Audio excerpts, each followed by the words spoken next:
Machine కుట్టే వాళ్ళకు ఎన్ని లాభాలు ఉన్నాయో అన్ని నష్టాలు అయితే ఉన్నాయండి. మిషన్ కుడితేనక ఇంత డబ్బులు వస్తాయి, ఇంటి రెంట్కో పిల్లల ఫీజుకో ఏదో ఒక దానికి వస్తాయని ఒక చిన్న ఆశ అనేది మిషన్ అనేది కుడతాం. కానీ తర్వాత అనేది హెల్త్ సమస్యలు చాలానే వస్తాయండి. మిషన్ కుట్టే వాళ్ళకు చాలా మటుకు చూపు తగ్గుతుంది, అలాగనే అనేది ఒంట్లో అనేది చాలా మటుకు బాగా లేకుండా పోతుందండి.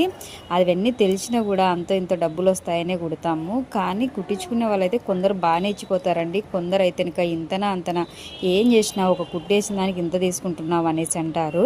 ఇంకొకటి ఏంది అంటే కనుక ఇంట్లో కుట్టే వాళ్ళకు పెద్ద విలువ ఇవ్వరండి. బయట షాపులలో కుట్టే వాళ్ళకైతే ఎంత డబ్బులైనా ఇస్తారు, కానీ ఇంట్లో కుడితే